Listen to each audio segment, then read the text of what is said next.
You picked up your phone today, didn't you? Maybe you checked it once in the morning, and then again after lunch, and then quietly, almost without realizing it, one more time before bed. And there was nothing there. No missed call, no text, just silence from the one person you thought would always reach out. Your son, your daughter, the child you raised, fed, worried about, stayed up for, and loved in every way you knew how. And in that silence, a question rises up from somewhere very deep inside you. What did I do wrong? Let me tell you something most parents never realize. That question, what did I do wrong, may be the very thing that is quietly, invisibly, pushing your children further away. Not because you are a bad parent, not because they don't love you, but because that question carries within it an assumption that most of us have never stopped to examine. The assumption that your child's life belongs, in some essential way, to you. Now, I want you to sit with that for a moment. I'm not saying it to hurt you. I'm saying it because the truth, even when it stings a little at first, has a way of setting us free in ways that nothing else can.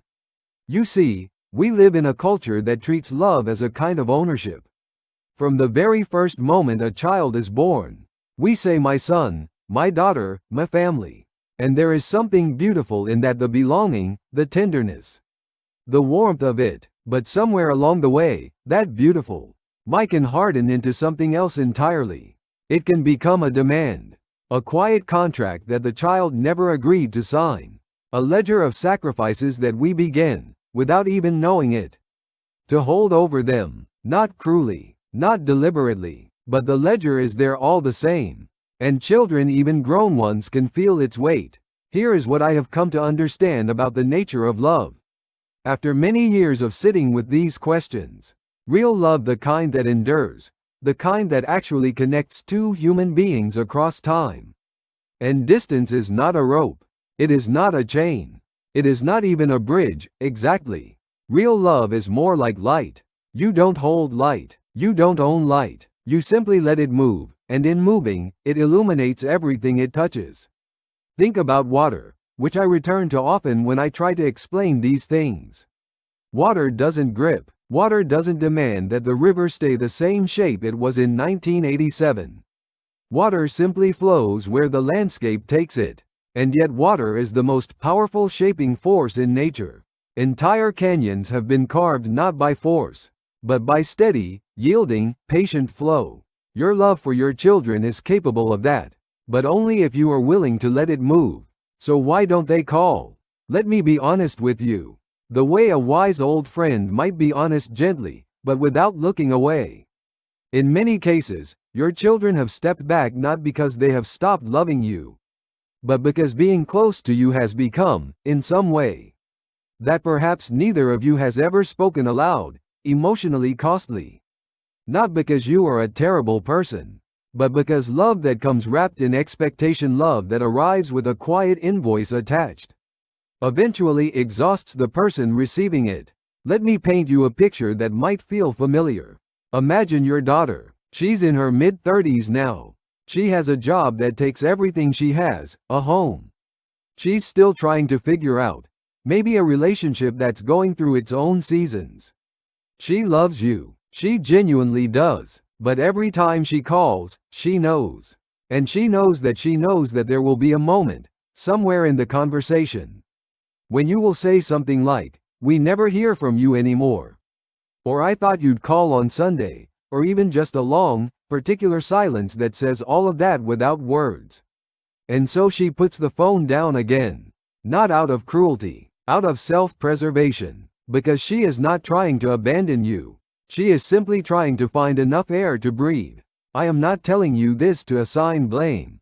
I am telling you this because blame is not useful here. What is useful is understanding. And understanding begins when we are willing to look, really look, at what we are doing. Not what we intend, but what we are actually doing. Here is a question worth sitting with quietly, on your own. In whatever room in your house is most honest, have you ever made your child feel that your happiness depends on them? Not in a dramatic, declared way. Just in the small daily ways. The sigh, The unanswered question that lingers. The comparison. The reminder of what you gave up. If the answer is even partially yes, then what I want you to hear, and I mean this with complete compassion, is that you have, without realizing it, handed your child a burden they were never built to carry. And they love you enough that carrying it breaks them a little. And they love themselves enough that they eventually have to put it down. This is not a failure of your love. It is a misunderstanding of what love is for. Alan Watts, and here I speak as myself, directly to you, once put it this way: the desire for security and the feeling of insecurity are the same thing. To hold your breath is to lose your breath. When we clutch at our relationships, when we squeeze them tight with expectation and need, we are not securing them. We are suffocating them. The very gesture meant to hold on is the one that lets go. Now, you may be thinking, but I sacrificed so much.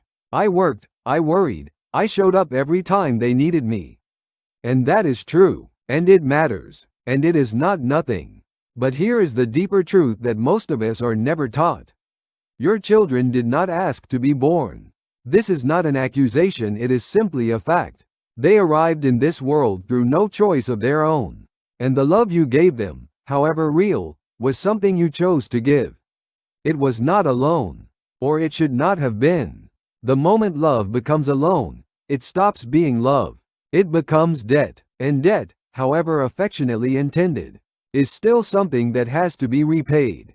And the repayment schedule, in family life, is usually delivered in the form of phone calls, visits, gratitude, and proximity.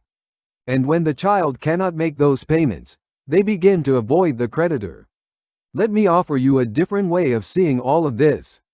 A way that I believe is not only truer, but kinder to your children, and far kinder to yourself. Your children are not extensions of you. They are not the second chapter of your story. They are not here to complete something you left unfinished, or to validate choices you made, or to be the proof that your life had meaning. They are entirely, fully, gloriously their own. They came through you, yes, but they did not come for you. They came for themselves, as all of us do. And the greatest thing, the single most profound thing you can give them at this stage of life, is the freedom to live it without guilt.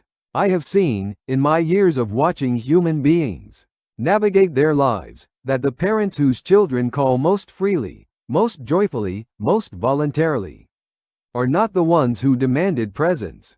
They are the ones who made presence feel like a gift rather than an obligation. They are the ones who, somewhere along the way, made peace with the fact that their child's life is their child's life. And out of that peace came a kind of warmth that was genuinely easy to be near. Here is the practical wisdom in all of this. If you are looking for something to do, something to actually change, the next time you feel the urge to say you never call, try saying nothing. Instead, when you do speak, say something like, "I was thinking about you today, and just wanted you to know." No invoice, no comparison, no quiet wound dressed up as affection. Just a simple, clean expression of love that asks nothing in return. And watch not immediately, because trust takes time to rebuild. But watch what slowly begins to happen. There is also something important here about you. Because this is not only about your children. It is about how you are living your life right now, in this chapter of it. One of the great spiritual questions of this stage of life, and I say spiritual, because I mean it in the widest, most human sense, is who am I now that my role as a parent is no longer the center of everything? And if you have not yet found a satisfying answer to that question, then your children's silence may feel like an existential crisis, because in some way it has become one. The solution to the silence, in that case, is not to fill it with more calls and more expectations. It is to find the richness that is available to you right now. In your own life, on your own terms. Read the books you put aside. Walk in the mornings. Sit with old friends. Learn the thing you always said you'd learn. Become genuinely, honestly interested in your own existence. And you will find, perhaps to your surprise, that you become a far more interesting person to call. Because here is the quiet truth at the bottom of all of this. People are drawn toward those who are at peace with themselves, not toward those who need something from them. And your children are people. Beautiful, complicated, struggling, loving people who, like all of us, are doing the best they can with what they have. So let me close by asking you a different question than the one you started with. Instead of asking what did I do wrong, what if you asked, how can I love my child in a way that costs them nothing? How can I be the kind of presence in their life that they look forward to, not out of duty, not out of guilt, but out of genuine pleasure? How can I make my love so free, so warm, so utterly without demand, that calling me feels less like a chore and more like coming home? That is the love that endures. That is the love that crosses decades and silences and distances, and still arrives, intact, on both ends. That is the love that I believe you are capable of. Not because you have to be, but because when you understand what love truly is, when you feel it not as a rope, but as light, you find that you have always been capable of it. You have not lost your children. You may simply be in the process of learning how to love them more freely. And that learning, however late it seems, is never wasted. It is never too late to become the parent whose call they look forward to answering. It begins today, with one small act of letting go. The phone will ring again. Be patient, be still, be free.